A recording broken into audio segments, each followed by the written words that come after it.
into his shoes. A few hours later, when the police questioned him and saw the blood, he became the #1 suspect in the crime. And it turned out there was a perfectly innocent reason for getting the spatter. James was able to determine that the stains were satellite spatter, small drops of blood that result from blood hitting a surface, in this case the hospital floor, and bouncing back onto other objects. In one case in England, a misreading of blood spatter evidence led to the nearly 8-year imprisonment of an innocent man. A guy named Sion Jenkins is accused of killing a young girl named Billy Joe. The evidence that the prosecutors believe they have on this guy is that he's got her blood on the bottom of his pants. The defense team brings in a blood spatter expert who says, no. What happened is he was there when she died. The last moments of her life, there was a bubble of blood in her mouth, and it went out and onto his pants. That doesn't mean he killed her. That just means he was there when she died. Even after 30 years of investigating violent crimes, there are still some cases that have seared themselves into Stuart James's memory. Like one of his first cases in 1979, a female college student was found dead, frozen in the woods. During the course of the autopsy, it was noticed by Dr. Bowden that she was wearing contact lenses, and one contact lens was missing. A search of the suspect's vehicle seemed fruitless until investigators found tiny pieces of plastic. We eventually examined the vehicle, and she finds a portion of pieces of this hard plastic, which we collect, and we thought it might be a contact lens. So we collected that, and we also had the one that was in her eye, and we rehydrated it, and sure enough, it flattened right out as a soft contact lens. So we sent the lens from her eye and the fragments to Bosch & Lone, who made these soft contact lenses. And they did their analysis, and it turned out that this was, in fact, consistent with her prescription, both lenses. There was like 1 in 500,000 chances it was anyone else's. So it became very fortunate. It became a key piece of evidence. Stuart James was hooked. Forensic science could lead to a conviction. The contact lens of the victim had been in the suspect's car. Stuart James never forgot the murder of the college girl.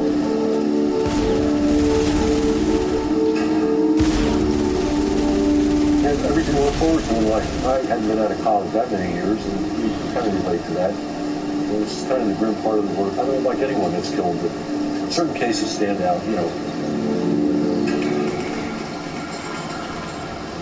To work with so much blood, James needs to stay detached for his own emotional well-being. Yeah, I was a med tech at the time, and we were instructed to go to an autopsy. I'd never been to one before. I got a little queasy about it the first time around, a little distressed, but you start looking at it as an academic tool. And since that time, there have been this many varying types, even with decomposed bodies, and you get through it. Not everyone has what it takes to be a blood pattern analyst. Well, put it this way, my friends think it's okay, and the other people don't like me anyway, so what we do is disgusting. A lot of people say, well, there's two things that come up. How can you deal with all that blood and guts and all that stuff? You know what the second one, which really disturbs me more? It's like if I'm working a defense case, how can you possibly defend that guilty person? Now look at this person and I say, gee whiz, I hope you never get arrested for something you didn't do. James derives much satisfaction from his work. His expertise is crucial to crime investigation. To make a very good blood pattern analyst, a lot of training, a lot of experience, an attention to detail like no other, because that could make or break, and it makes or breaks many of the cases in this country.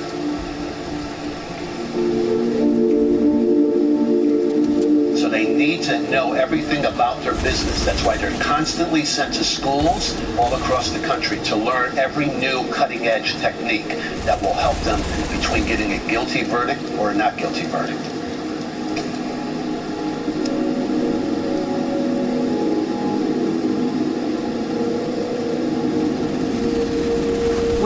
been a crime, one thing every forensic specialist knows is that to find evidence, you'll need the scene. Stuart James will never forget the time investigators lost the scene of the crime. I had one case where the scene disappeared and nobody knew where it was. It was a trailer type structure, and the attorney and I drove to the scene, and the building was gone, and nobody knew where it was. So I never got to see the scene. It didn't have wheels, but it was taken away. It was probably put on a flatbed and taken somewhere and resold or something like that, but nobody knew where. Luckily for Stuart James, his evidence in the Jeffrey Lamb case, a pair of pants with blood on it, did not walk away.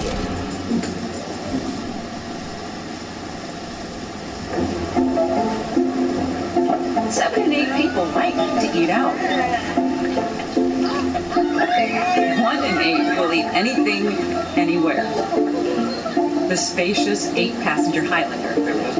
Being a dad is messy. Luckily, the new concentrated Purex has more power per drop to fight more loads of tough stains, like the who put that there stain, the daddy's a canvas stain, and obviously the daddy needs his bottle too stain.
Central. Make my day.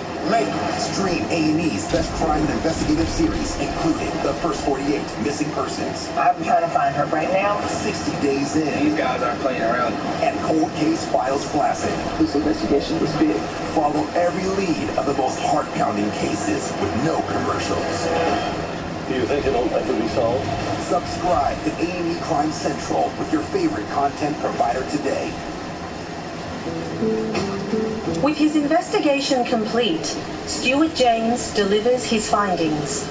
He said he leaned over and he touched his wife to feel for a pulse and wiped his hand on his blue jeans. He did have some transfer stains here, but the spatter was on his inner thigh. And that clearly was what analysts call satellite spatter. Stuart James's spatter head tests and hard work paid off. The blood pattern on the husband's pants could not have been transferred from his wife's dead body. It was blood spatter, after all. There was no other way he got this blood on him other than it was flying airborne blood from impact spatter that was creating small little droplets of blood and flinging them at high speed, and it was able to get into the weave. So Lamb not only lied, but he was also near his wife when she was bludgeoned to death. But while the blood spatter would seem to be enough evidence to convince a jury of Jeffrey Lamb's guilt, prosecutors these days know that they need more than enough. Juries now seem to expect what they see on TV shows like CSI. They want DNA evidence and quick answers. We were kind of lucky because crime scene CSI wasn't as big when we had this trial. It was probably a new show when we did this, but the jurors are always, they want as much evidence as possible. If they're going to convict somebody, they really want them to know for sure when they leave that courtroom that they did the right thing. People have gained much more knowledge in how juries work, how different things, whether it's blood or gunshots or whatever it may be. And they tend to think themselves as an expert. If they watch 23 episodes of Law and Order, they can solve and they can make a determination they feel on a case. It's not true. But it's not just jurors who watch crime shows. There has been a CSI effect on bad guys because bad guys, smart bad guys, watch these shows and they try to learn what mistakes not to make. And they try to determine how can I commit the perfect crime. Almost 2.5 months after Kathy Lamb's murder, a tire iron was found on the roof of the tow truck company Jeffrey Lamb worked for. They had a leak on the roof of the tow yard, so as the guys got up there to go fix the leak, they find the tire tool. So after the murder, he went back to the tow yard. He must have thrown it up on the roof. And tire iron was the most unusual thing. It weighed 5 pounds. The hexagon shapes that were on her face, they were puzzle pieces, and you just had to lay the tire iron right over them. It's clearly the only weapon that could have caused that pattern injury on her face. Unfortunately, no fingerprints or DNA could be recovered from the tire iron. Because it's on the roof in the sun in South Florida, just the rain alone would wash the DNA off it. But even beyond that, just the heat would bake it off. So they found nothing. There are many factors that will cause you to lose DNA. One is sunlight, one is soil, for example, and certain chemicals. Bleach will degrade DNA. So DNA is not the answer to every crime.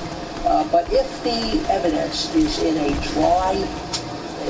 dry, cool place, the cooler it is, the better, the more likely it'll be preserved and we will be able to generate genetic information.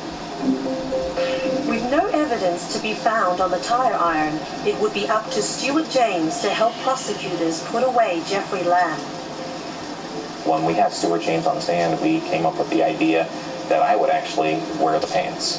And I put a Tyvek suit on just like a medical examiner uses and put the pants on, and I actually got in position where Stuart James told me to be. And we went ahead and recreated exactly how she was beaten to death. They got it at that point. They knew that this wasn't transfer. They knew this was high-impact spatter, and there's only one way it could occur, and that is Jeffrey Lamb committing the murder. On September 12, 2006, Jeffrey Lamb was found guilty of murder. As Jeffrey Lamb listened to the verdict, his expression was unreadable. The sentence was life without parole. Which means he will never get out. He will spend every second of every hour of every day of every week of every month for the rest of his life behind bars where he belongs. For the prosecutors, there was no doubt that without Stuart James's testimony, Jeffrey Lamb might have gotten away with murder. He had no idea how thorough this investigation was going to be by law enforcement, and no idea what blood spatter evidence was and how it would ultimately seal his fate. There were 3 things that were critical to the conviction. Number 1 was the fact that they actually recovered the clothes from Jeff Lamb. That was the key to start going. Number 2 was the DNA analysis to make sure that when they actually discovered the blood, someone actually did the work.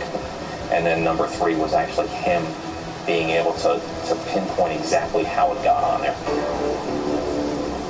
Once prosecutors had James on the witness stand, he was able to illustrate with photographs and diagrams how the murder unfolded in precise detail.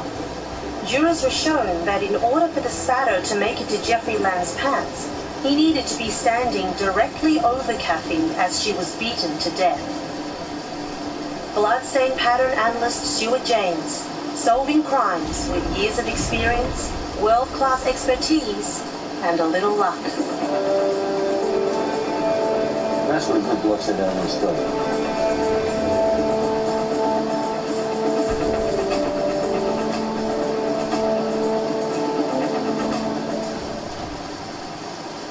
The following program contains graphic material. Viewer discretion is advised. Tampa, Florida. A golfer walks through the woods looking for a missing golf ball. He stumbles upon a grisly pile of human bones. After the initial horror wears off, the golfer is flooded with questions. Who was this victim? How did the body get here? Was he murdered? To get at the answers to these questions will require a wealth of experience and forensic specialties.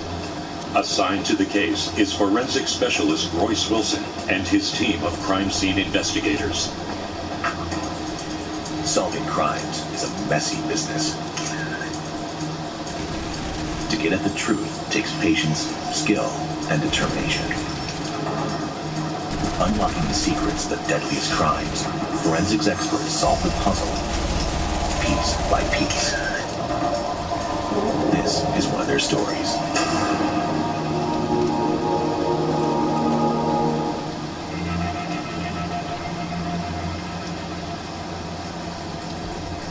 Royce Wilson is the Director of Forensic Services for the Crime Scene Investigation Unit at the Hillsborough County Sheriff's Office in Tampa, Florida. Well, I oversee the Forensic Services Bureau that consists of the identification section, the crime scene section, and the photo lab.